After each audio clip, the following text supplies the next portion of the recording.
നമസ്കാരം. ഭാരത് ലൈവിലേക്ക് സ്വാഗതം. നമസ്കാരം. ശബരിമലയിൽ ഏത് നിമിഷവും അവിടെ നടന്ന മറ്റു അട്ടിമറിയുടെ വാർത്തകൾ പുറത്തു വരാം. ഏത് നിമിഷവും ഒരു CPI നേതാവ് സസ്പെൻസ് പൊളിയാം. ഏത് നിമിഷവും ഒരു CPI നേതാവ് പാർട്ടിയിൽ നിന്നും പുറത്തുമാകാം. കാരണം അത് പുറത്താകും. അത് ഇനി എപ്പോൾ എന്ന് മാത്രം അറിഞ്ഞാൽ മതി. അതായത് ഇതുവരെ പുറത്താക്കാത്ത ആ നേതാവിനെ ഇനിയെങ്കിലും, കാരണം ഒരു ഇത്രയും കാലം കഴിഞ്ഞിട്ടെങ്കിലും പുറത്താക്കണം. കാരണം അല്ലെങ്കിൽ പാർട്ടിയുടെ പല രഹസ്യങ്ങളും പുറത്തു പോകുമെന്നാണ് പറയുന്നത്. കാരണം ഇപ്പോഴെങ്കിലും വൈകി വന്ന നീതി എന്നൊക്കെ പറയുന്നുണ്ടെങ്കിലും ഈ നേതാവിനെ പുറത്താക്കിയാൽ നേതാവ് ചില രഹസ്യങ്ങൾ വിളിച്ചു പറയും. ആ വിളിച്ചു പറയുന്ന രഹസ്യങ്ങൾ പാർട്ടിക്ക് CPM-ന് അത്ര ശുഭകരമായ രഹസ്യങ്ങളൊന്നുമല്ല. അതായത് മുൻ ദേവസ്വം പ്രസിഡന്റ് പത്മകുമാർ, അദ്ദേഹം സ്വർണ്ണക്കൊള്ള കേസിൽ അറസ്റ്റിലായപ്പോൾ മുഖ്യപ്രതിയായി റിമാൻഡിൽ കിടന്നപ്പോഴൊന്നും പാർട്ടി അദ്ദേഹത്തെ ഒന്നും ചെയ്തില്ല. കാരണം അന്ന് പാർട്ടി പറയുന്നത് അദ്ദേഹത്തിനെതിരെ നടപടിയെടുത്താൽ പ്രതിയാണെന്ന് സമ്മതിക്കേണ്ടി വരും. അന്ന് എടുക്കാത്ത ആ നടപടി ഇപ്പോഴെടുക്കാൻ പോവുകയാണ്. കാരണം ജനവികാരം, കുറേ ജനങ്ങളിൽ കുറേ സെൻസസ് ഒക്കെ നടത്തിയല്ലോ, ജനങ്ങളുടെ അഭിപ്രായങ്ങളൊക്കെ വാങ്ങിയപ്പോൾ പത്തനംതിട്ടയിൽ നിന്ന് കുറേ പേര് കത്തയച്ചത്രേ പത്മകുമാറിനെ പുറത്താക്കിയില്ല, പത്തനംതിട്ടയിൽ പാർട്ടിയുടെ പരാജയത്തിന് കാരണം പത്മകുമാറിനെ പുറത്താക്കാത്തതാണ്, എന്നാൽ പിന്നെ പുറത്താക്കാമെന്നായി ജില്ലാ കമ്മിറ്റി തീരുമാനമെടുത്ത്. ഇനി സംസ്ഥാന കമ്മിറ്റി ജില്ലാ കമ്മിറ്റിയിലെ ക്ഷണിതാക്കൾ VN വാസവനും തോമസ് ഐസക്കും. ഇവരും മൂളിക്കഴിഞ്ഞാൽ അദ്ദേഹത്തെ പുറത്താക്കും. പത്മകുമാർ പക്ഷേ ചില അടുത്ത സുഹൃത്തുക്കളോട് ചില വിവരങ്ങൾ പങ്കുവച്ചിട്ടുണ്ട്. സ്വർണ്ണക്കൊള്ള കേസല്ല, അത് SIT മുമ്പാകെ മൊത്തം തുറന്നു പറഞ്ഞിട്ടുണ്ട്. 2018 യുവതീ പ്രവേശന വിഷയത്തിൽ പത്മകുമാറിനെയും ശ്രീജിത്തിനെയും ഇന്നത്തെ ADGP ശ്രീജിത്ത്, അന്ന് IG ആണ്, ഈ രണ്ടുപേരെയും ശ്രീജിത്തിനെ DGP തിരുവനന്തപുരത്തേക്ക് വിളിപ്പിക്കുന്നു. പത്മകുമാറിനെ ശബരിമലയിൽ നിന്നും CM-ന്റെ അഡീഷണൽ പ്രൈവറ്റ് സെക്രട്ടറി വിളിപ്പിക്കുന്നു. അങ്ങനെ രണ്ടുപേരും തലസ്ഥാനത്തേക്ക് എത്തുന്നു. ആ സമയത്ത് ഇവിടെ വന്ന് TV ഓൺ ചെയ്ത് നോക്കുമ്പോഴാണ് അവിടെ രണ്ട് സ്ത്രീകൾ ശബരിമലയിൽ സന്നിധാനത്ത് ദർശനം നടത്തി എന്നറിയുന്നത്. അപ്പോൾ തന്നെ വൻ ഗൂഢാലോചനയായിരുന്നു പത്മകുമാറിനെ മാറ്റിയിട്ട് നടപ്പാക്കാനായിട്ട്. പക്ഷേ പത്മകുമാർ അന്ന് പ്രതിസ്ഥാനത്ത് വന്നു, വയറ് നിറച്ച് തെറിയിട്ടു. പത്തനംതിട്ട ജില്ലക്കാരനായിട്ടും ശബരിമലയുമായി ബന്ധപ്പെട്ട് തനിക്ക് ഒരുപാട് അവകാശങ്ങളും മാമൂലുകളൊക്കെ ഉണ്ടെന്നൊക്കെ അവകാശപ്പെടുകയും ചെയ്തിട്ടും പത്മകുമാറിനെ ജനം വെറുതെ വിട്ടില്ല. ആ ശാപമാണ് ഈ സ്വർണ്ണക്കൊള്ള കേസിൽ പത്മകുമാറിനെ കൊണ്ട് പെടുത്തിയതെന്ന് വരെ പറയുന്നുണ്ട്. ശരിക്കും പത്മകുമാറിൻ്റെ ഇനിയുള്ള അവസ്ഥ എന്താകും? ഇതിനകത്ത് നമ്മൾ മനസ്സിലാക്കേണ്ട ഒരു കാര്യം, പത്മകുമാർ സ്വർണ്ണക്കൊള്ള കേസിൽ പ്രതി ചേർക്കപ്പെട്ട അറസ്റ്റിലായി ഒക്കെ ശരിയാണ്. ഇപ്പുറത്ത് യുവതീ പ്രവേശനത്തെ സംബന്ധിച്ച് പത്മകുമാർ ചില വെളിപ്പെടുത്തലുകളൊക്കെ നടത്തിയിരിക്കുന്നു. ഇതിനൊക്കെ അപ്പുറത്തേക്ക് പാർട്ടിക്ക് ഈ സ്വർണ്ണക്കൊള്ളയിൽ നിന്ന് തലയൂരണമെങ്കിൽ ആരെയെങ്കിലും ബലിയാടാക്കിയേ പറ്റൂ. അവിടെ അന്ന് ദേവസ്വം മന്ത്രിയായിരുന്ന കടകംപള്ളി സുരേന്ദ്രനെ ബലിയാടാക്കാൻ അത്ര എളുപ്പമല്ല. അല്ല, കടകംപള്ളി സുരേന്ദ്രൻ വഴുതിപ്പോകുന്നതിനേക്കാളും കടകംപള്ളി സുരേന്ദ്രനെ ബലിയാടാക്കിയാൽ വലിയ വലിയ രഹസ്യങ്ങൾ പുറത്തു വരും. അത് പാർട്ടിക്കും വിശിഷ്യ ഇപ്പോഴത്തെ പ്രതിപക്ഷ നേതാവ് ശ്രീ പിണറായി വിജയനും വലിയ അടിയായിരിക്കും കിട്ടുക.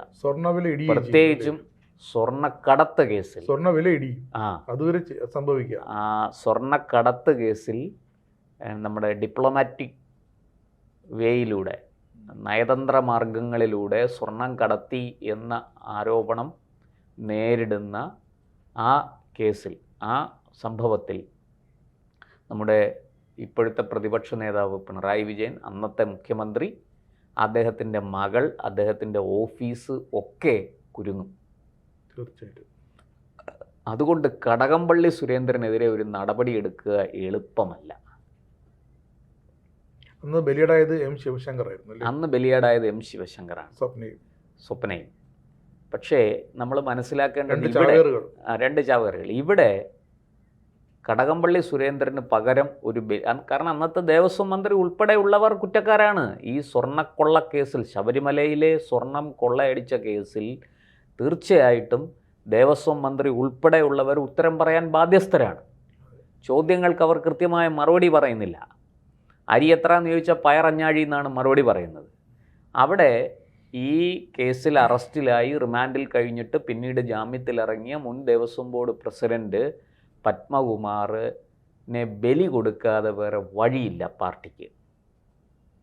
നമ്മൾ അതിന് പറയുന്ന ന്യായം എന്താണെന്ന് വെച്ചാൽ, മിനിറ്റ്സിൽ ഈ തിരുത്തി എഴുതിയല്ലോ ചെമ്പാണെന്ന്.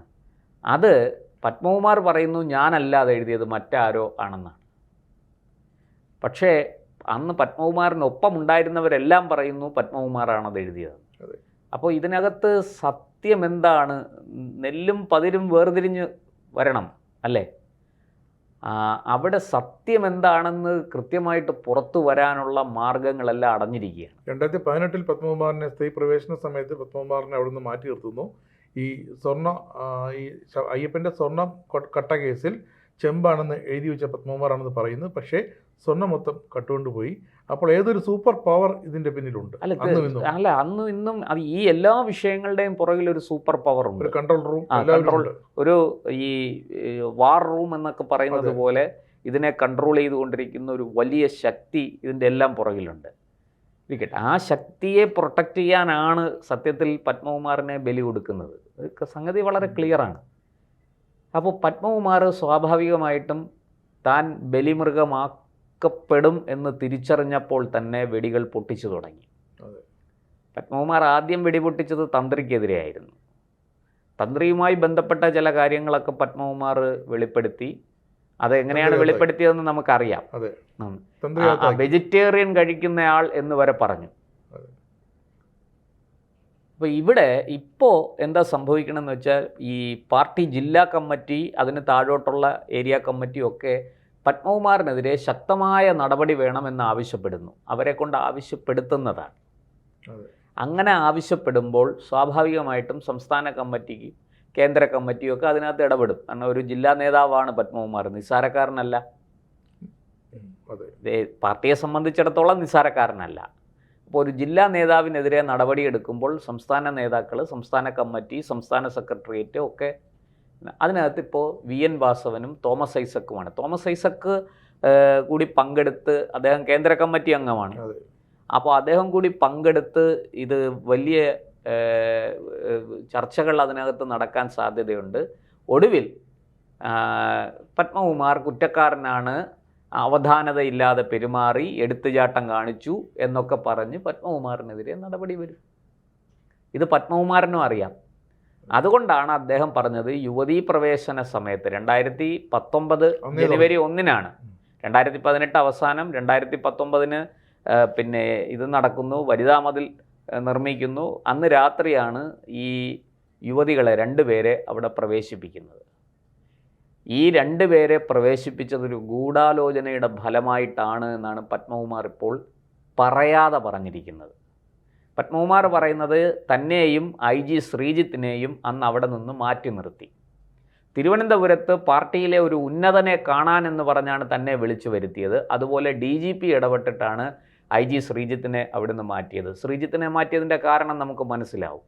രഹ്ന ഫാത്തിമ ഉൾപ്പെടെയുള്ളവരെ അവിടെ കയറ്റാൻ ശ്രമിച്ച് പരാജയപ്പെട്ട് കഴിഞ്ഞപ്പോൾ ശ്രീജിത്ത് പിന്നെ ശ്രീകോവിലിന് മുന്നിൽ വന്ന് നിന്ന് കരഞ്ഞ് മാപ്പ് പറയുന്ന ദൃശ്യം, പൊട്ടിക്കരഞ്ഞ് കണ്ണുനീരിങ്ങനെ ധാരധാരയായി ഒഴുകുന്ന ദൃശ്യം നമ്മളൊക്കെ കണ്ടതാണ് അല്ലേ?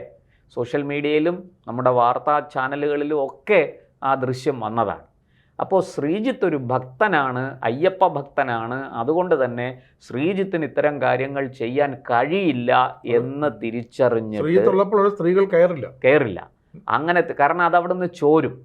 അപ്പോൾ അവിടെ സംഘപരിവാറും ഈ പറയുന്നത് പോലെ ഈ പൂജാരിമാരുടെ സംഘവും പുരോഹിതന്മാരുടെ സംഘവും എല്ലാം വന്ന് അവിടെ 18-ാം പടിക്ക് താഴെ വന്ന് അവർ സമരമൊക്കെ ഇരുന്ന് നാമം ജപിച്ച് അവർ ശരണം വിളിച്ച് അങ്ങനെയാണല്ലോ രഹ്ന ഫാത്തിമയെ തിരിച്ചു കൊണ്ടുപോകേണ്ടി വന്നത്.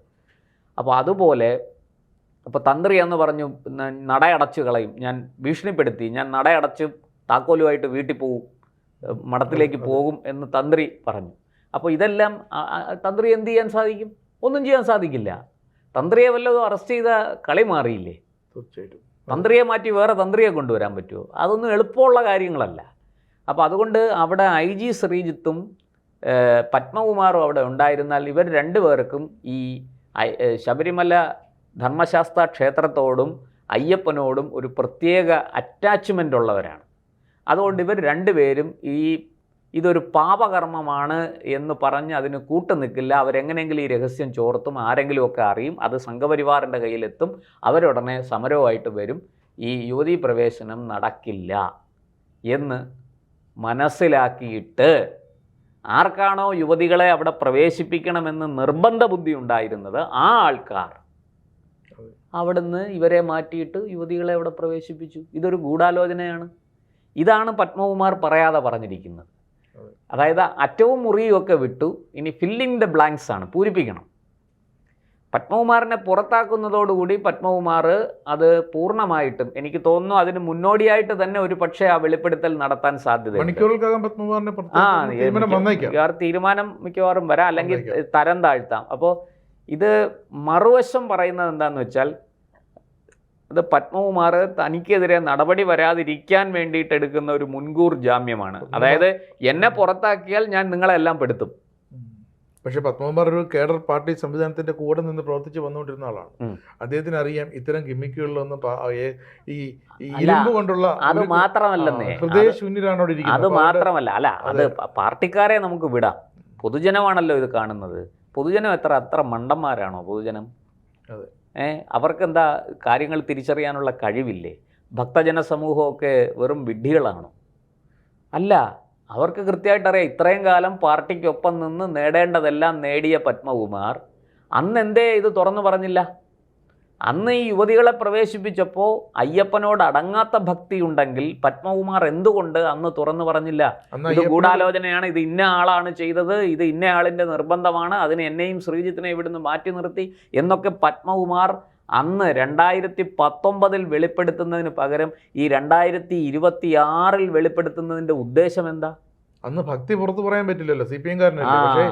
വിധേയത്വം കൂറും. അല്ല, അത് മാത്രമല്ല, അന്ന് ഭക്തി പുറത്തു പറയാൻ, അയ്യപ്പ ഭക്തി വെളിപ്പെടുത്താൻ സാധ്യമല്ല എന്നുള്ളതല്ല ഞാൻ കാണുന്നത്. മറിച്ച് പാർട്ടിയോടൊപ്പം നിന്ന് നേടാവുന്നതെല്ലാം നേടണം. സ്ഥാനമാനങ്ങൾ, പണം, സമ്പത്ത് ഒക്കെ നേടണം. അതിന് പാർട്ടിയെ ഒപ്പം നിർത്തിയേ പറ്റുള്ളൂ, പാർട്ടിക്ക് ഒപ്പം നിന്നാലേ പറ്റുള്ളൂ. അതുകൊണ്ടാണ് പത്മകുമാർ അന്നത് വെളിപ്പെടുത്താതിരുന്നത്. അല്ലാതെ അയ്യപ്പ ഭക്തി കൊണ്ടൊന്നും അല്ല, അല്ലെങ്കിൽ പാർട്ടിയോടുള്ള വിധേയത്വം കൊണ്ടൊന്നും അല്ല. സ്വർണ്ണക്കൊള്ള കേസ് ആദ്യമായി റിപ്പോർട്ട് ചെയ്യുന്നത് ആ സമയത്തൊക്കെ അല്ലേ? തീർച്ചയായിട്ടും സ്വർണ്ണക്കൊള്ള റിപ്പോർട്ട് ചെയ്യുന്നത് അതിനൊക്കെ ശേഷമാണ്. സ്വർണ്ണക്കൊള്ള റിപ്പോർട്ട് ചെയ്യുന്നത് അപ്പോഴല്ല. സ്വർണ്ണക്കൊള്ള റിപ്പോർട്ട് ചെയ്യുന്നത്, പുറത്തു വരുന്നത് അതിനൊക്കെ വളരെ ഈ സമയത്ത് 2024 കൂടിയാണ്, 24-25 കാലത്താണ് അത് പുറത്തു വരുന്നത്.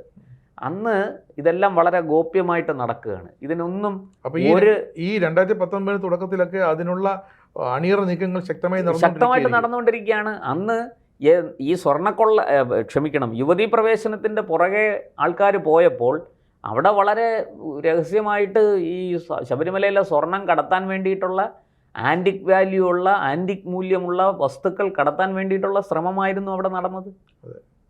ഇതാണ് അവിടെ അരങ്ങേറിയത്. അതിന് സമർത്ഥമായിട്ട് കൂട്ടുനിന്ന പത്മകുമാർ തൻ്റെ തടി കേടാകുമെന്ന് കണ്ടപ്പോൾ ഇതൊക്കെ പുറത്തു പറയും. അന്നത്തെ യുവതീ പ്രവേശനം ഒരു റിഹേഴ്സലാകാനും സാധ്യതയില്ലേ? കാരണം ശബരിമലയിൽ സർക്കാർ എന്ത് തീരുമാനിച്ചാലും ഒരു പോലീസ് ആക്ഷൻ അടക്കം അത് നടപ്പാക്കാം എന്നൊരു തെളിവല്ലേ? അതിപ്പോ ഹിന്ദു ഐക്യവേദി നേതാക്കളടക്കമുള്ള ഭക്തജന സംഘടനകൾ, ഹിന്ദു സംഘടനകളൊക്കെ രംഗത്ത് വന്നിട്ടുണ്ട്. ഈ വെളിപ്പെടുത്തലിൻ്റെ അടിസ്ഥാനത്തിൽ യുവതീ പ്രവേശനം എങ്ങനെ നടന്നു, ആര് നടത്തി? കാരണം യുവതികൾക്ക് പ്രവേശിക്കാം, അതിന് തടസ്സമൊന്നുമില്ല എന്നേ സുപ്രീം കോടതി പറഞ്ഞുള്ളൂ. നിർബന്ധിച്ച് യുവതികളെ അവിടെ പ്രവേശിപ്പിക്കണം. അവിടെ ഈ പറഞ്ഞതുപോലെ അവിടുത്തെ ആചാരങ്ങളെ, അനുഷ്ഠാനങ്ങളെ എല്ലാം വെല്ലുവിളിച്ചുകൊണ്ട്, അതിനെ തകർത്തെറിഞ്ഞുകൊണ്ട് യുവതികളെ അവിടെ പ്രവേശിപ്പിക്കണമെന്ന് ആ വിധിയിലുണ്ടോ? ഇല്ല. അപ്പോൾ പ്രവേശിക്കാൻ അനുമതി തേടി വരുന്ന യുവതികൾക്ക് പ്രവേശനാനുമതി നൽകണം, അവർക്ക് സുരക്ഷയൊരുക്കണം. അതിൻ്റെ മറവിൽ 2 യുവതികളെ അവിടെ ബോധപൂർവം പദ്ധതി തയ്യാറാക്കി അതീവ രഹസ്യമായി ഗൂഢാലോചന നടത്തി അവിടെ എത്തിച്ചു, അവിടെ കയറ്റി എന്നുള്ളതല്ലേ. 18-ാം പടി വഴി കയറിയില്ല, അവർ പുറകിലൂടെ കയറി. പക്ഷെ കയറി എന്നുള്ളത് സത്യമാണ്. അതിൻ്റെ പുറകിൽ ഒരു വലിയ എഫർട്ട് ഉണ്ടായിരുന്നു. അതേ രഹസ്യ സ്വഭാവത്തോടെ ശബരിമലയിൽ നിന്നും കിലോ കണക്കിന് സ്വർണം താഴെ പമ്പയിലേക്ക് എത്തിക്കാമെന്നും അവർ മനസ്സിലാക്കി. അല്ല, അതിന് ശേഷമാണ്, അത് 2019 യുവതീ പ്രവേശനം നടന്നതിന് അതെ, ശേഷം അവർ മനസ്സിലാക്കി. ഈ ചർച്ച മുഴുവനും യുവതീ പ്രവേശനത്തിന്റെ പുറകെ പോയപ്പോൾ ഇവർ വളരെ സമർത്ഥമായിട്ട് ഈ സ്വർണം അവിടുന്ന് കടത്തി. അപ്പോൾ ഇതെല്ലാം പരസ്പര സഹായ സഹകരണ സംഘങ്ങളാണ്. ഈ പത്മകുമാറിന് ഇന്ന് ഇതിൽ നിന്ന് മാറി നിന്നുകൊണ്ട് കൈ കഴുകി ഞാൻ പുണ്യവാനാണ്, ഞാൻ ശുദ്ധനാണ്, ഞാൻ നിഷ്കളങ്കനാണ് എന്നൊന്നും പറഞ്ഞ് ഇതിൽ നിന്ന് തടിയൂരാൻ കഴിയില്ല. ആരാണ് അന്ന്? അതെ, ഇപ്പോഴും ആ ഉന്നതന്റെ പേര് പറയുന്നില്ലല്ലോ. ആ ഉന്നതന്റെ പേരെന്തുകൊണ്ട് പറയുന്നില്ല? അതൊന്ന്. രണ്ടാമത്തെ കാര്യം, ഞാൻ നേരത്തെ പറഞ്ഞ കാര്യം പ്രസക്തമല്ലേ? യഥാർത്ഥ അയ്യപ്പ ഭക്തി ഉണ്ടായിരുന്നെങ്കിൽ അന്നേ അത് വിളിച്ചു പറയില്ലായിരുന്നു. ഈ യുവതികളെ പ്രവേശിപ്പിച്ചത് ഇവിടെ ഇന്ന ആളിൻ്റെ ഗൂഢാലോചനയാണ് എന്ന് പറയില്ലേ? അയ്യപ്പനായിരുന്നു ഏറ്റവും വലുതെങ്കിൽ അത് പറയണ്ടേ? അല്ല, അയ്യപ്പ ഭക്തിയും അവിടെ സ്വാർത്ഥതയാണ്. തൻ്റെ കാര്യം കാണാൻ വേണ്ടിയിട്ടുള്ള ഭക്തിയാണ്. തനിക്ക് പരമ്പരാഗതമായി തനിക്കും തൻ്റെ കുടുംബത്തിനും കിട്ടിയിരിക്കുന്ന ചില ആനുകൂല്യങ്ങൾ, ചില സ്ഥാനവിശേഷങ്ങൾ, അതൊക്കെ നിലനിർത്താൻ വേണ്ടിയിട്ടുള്ള ഒരു അടവാണത്. അതിനപ്പുറത്ത് അവിടെ യുവതികൾ പ്രവേശിച്ചാൽ എന്ത്? അയ്യപ്പനെ തന്നെ ഒന്നോടെ എടുത്തോണ്ട് പോയാൽ എന്ത്? എനിക്കൊന്നുമില്ല. അതല്ലേ മട്ട്, അതല്ലേ നയം. ഇല്ലെങ്കിൽ അന്നേ ഇത് പറയണ്ടായിരുന്നു. അന്ന് എന്തുകൊണ്ട് പറഞ്ഞില്ല? അപ്പോൾ അതുകൊണ്ട് ഇവിടെ പത്മകുമാർ ജില്ലാ കമ്മിറ്റിയിൽ നിന്ന് തരം താഴ്ത്തപ്പെടുകയോ പാർട്ടിയുടെ പ്രാഥമിക അംഗത്വത്തിൽ നിന്ന് പുറത്താകുകയോ എന്ത് വേണമെങ്കിലും ചെയ്തു കൊള്ളട്ടെ. നമുക്കറിയേണ്ടത്, ഹിന്ദു സംഘടനകൾ ആവശ്യപ്പെടുന്നത് പോലെ യുവതീ പ്രവേശനം സുപ്രീം കോടതി വിധിയുടെ അടിസ്ഥാനത്തിൽ ഒരു ഗൂഢാലോചന നടത്തി മനഃപൂർവ്വം അവിടെ യുവതികളെ പ്രവേശിപ്പിച്ചതാണോ? ഇതാണ് നമുക്കറിയേണ്ടത്. അത് ഇപ്പോൾ ഈ പറഞ്ഞതുപോലെ പത്മകുമാറിൻ്റെ വെളിപ്പെടുത്തലിൻ്റെ അടിസ്ഥാനത്തിൽ അത് വാസ്തവത്തിൽ അന്വേഷിക്കപ്പെടേണ്ടതാണ്. അന്നത്തെ ദേവസ്വം മന്ത്രിയാണോ, ദേവസ്വം ബോർഡ് പ്രസിഡന്റാണോ, മുഖ്യമന്ത്രിയാണോ, DGP ആണോ, ആരാണ് ഈ ഈ പറഞ്ഞ ആൾക്കാർക്ക് ഗൂഢാലോചനയിൽ പങ്കുണ്ടോ? ഇതൊക്കെ പുറത്തു വരണം. അത് ഈ UDF സർക്കാർ, പ്രത്യേകിച്ചും വിശ്വാസിയായ ഒരാൾ ദേവസ്വം മന്ത്രിയായിരിക്കുമ്പോൾ അദ്ദേഹത്തിന് ധാർമ്മികമായ ഉത്തരവാദിത്വമുണ്ട് ഇതേക്കുറിച്ച് അന്വേഷിപ്പിക്കാൻ. അത് അന്വേഷിച്ച് യഥാർത്ഥ വിവരങ്ങൾ പുറത്തു കൊണ്ടുവരണം. ഈ ബിന്ദു അമ്മിണിയും കനകദുർഗയും എങ്ങനെയാണ് ശബരിമലയിലെത്തിയത്? ഇവരെ ആരൊക്കെ അവിടെ എത്താൻ ആരൊക്കെ സഹായിച്ചു? ഇവരെ വളരെ രഹസ്യമായിട്ട് ഒളിപ്പിച്ച് അവിടെ കടത്തി ശബരിമലയിൽ കൊണ്ടുവന്ന് പിൻവാതിൽ വഴി, പോലീസ് സുരക്ഷയോടുകൂടി പിൻവാതിൽ വഴി അവിടെ പ്രവേശിപ്പിച്ചു. അത് ആരുടെ ഗൂഢാലോചന? എന്തിനു വേണ്ടിയിട്ട്? ഈ ഒരു കാര്യം നമ്മൾ ചെയ്യണമെങ്കിൽ അതിൽ നിന്ന് എന്തെങ്കിലും ലാഭം ഉണ്ടാക്കാൻ വേണ്ടിയിട്ടായിരിക്കുമല്ലോ, അതിൽ നിന്ന് എന്തെങ്കിലും നേട്ടമുണ്ടാക്കാൻ വേണ്ടിയിട്ടാണല്ലോ. എങ്കിൽ ആർക്കാണ് ആ നേട്ടം? ആർക്കാണ് ആ ലാഭം കിട്ടിയത്?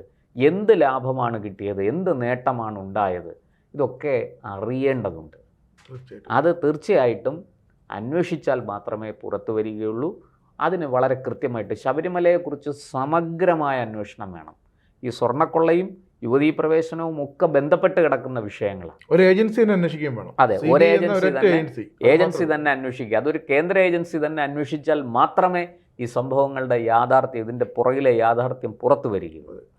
പത്മകുമാറിന്റെ പശ്ചാത്തലമാണ് അതെ അതെ അതെ മാത്രമല്ല അല്ല കൃത്യമായി ഗൂഢാലോചനയൊക്കെ നടന്നിരിക്കുന്നു. തീർച്ചയായിട്ടും അതിന് വലിയ മാനങ്ങളുള്ള ഒരു സംഭവമാണ്, ഒരു കേസാണ്. ഇനി പത്മകുമാറിൻ്റെ കാര്യം, പത്മകുമാറിന് എന്ത്? പത്മകുമാർ ആത്മകഥ എഴുതുന്നു എന്നൊക്കെയാണ് ഇപ്പോൾ പറയുന്നത്, കേൾക്കുന്നത്. പത്മകുമാർ ആത്മകഥ എഴുതാൻ, പത്മകുമാർ ആരാണ് എന്നൊരു ചോദ്യം നമ്മളാരും ചോദിക്കുന്നില്ല. അദ്ദേഹത്തിന് ആത്മകഥ എഴുതാം. അപ്പോൾ ആത്മകഥയിൽ കൂടുതൽ വെളിപ്പെടുത്തലുകൾ ഉണ്ടാകും. ഫേസ്ബുക്ക് ഉണ്ടെങ്കിൽ അതിലും കുറിക്കാം. അതെ, ആർക്കും കുറിക്കാം. സ്വന്തം അക്കൗണ്ടിൽ എന്തും എഴുതി വിടാം. ഇവിടെ പത്മകുമാറിന് എന്ത് സംഭവിക്കും എന്നുള്ളതല്ല നമ്മുടെ വിഷയം. പത്മകുമാർ നടത്തുന്ന വെളിപ്പെടുത്തലുകൾക്ക് വിശ്വാസ്യത എത്രത്തോളമുണ്ട്, സത്യസന്ധത എത്രത്തോളമുണ്ട്, സുതാര്യത എത്രത്തോളമുണ്ട് എന്നാണ് നമുക്കറിയേണ്ടത്. ഇത് പത്മകുമാർ അത്ര നിഷ്കളങ്കനൊന്നുമല്ല. അതുകൊണ്ട് തന്നെ ഇതിനെ സംബന്ധിക്കുന്ന കൂടുതൽ വിവരങ്ങൾ വൈകാതെ പുറത്തു വിട്ടാൽ അത് പത്മകുമാറിന് നല്ലത്. നടപടി ഉണ്ടായതിനു ശേഷം പുറത്തു വിട്ടാൽ അത് നടപടി ഉണ്ടായതിന് പകരം വീട്ടിയതാണെന്നേ വരുള്ളൂ. ഇതൊക്കെ നേരത്തെ പുറത്തു വിടേണ്ടതായിരുന്നു പത്മകുമാർ. അപ്പോൾ പത്മകുമാർ വിചാരിച്ചത് ഇല്ല, പാർട്ടി രക്ഷിക്കും, കേസ് പിന്നെ എങ്ങനെയെങ്കിലുമൊക്കെ രക്ഷിക്കും, തുടർഭരണം കിട്ടിയാൽ. തീർച്ചയായിട്ടും ഒരു തുടർഭരണവും കിട്ടിയില്ല. പാർട്ടി ഒട്ട് രക്ഷിക്കാനും പോകുന്നില്ല. കാരണം ഈ നിങ്ങൾ ഉദ്ദേശിക്കുന്ന പത്മകുമാർ പറയുന്ന ഉന്നതന് സ്വന്തം കാര്യം മാത്രം സിന്ദാബാദാണ്. അതെ. അദ്ദേഹം നിങ്ങളെ എല്ലാവരെയും ബലി കൊടുത്തിട്ടാണെങ്കിലും ശരി സ്വയം രക്ഷപ്പെടാൻ തന്നെയാകും ശ്രമിക്കുക. ഈ സത്യം പത്മകുമാർ ഇനിയെങ്കിലും തിരിച്ചറിഞ്ഞാൽ അദ്ദേഹത്തിന് നല്ലത്. നമുക്കത് മാത്രമേ പറയാനുള്ളൂ. നന്ദി, നമസ്കാരം.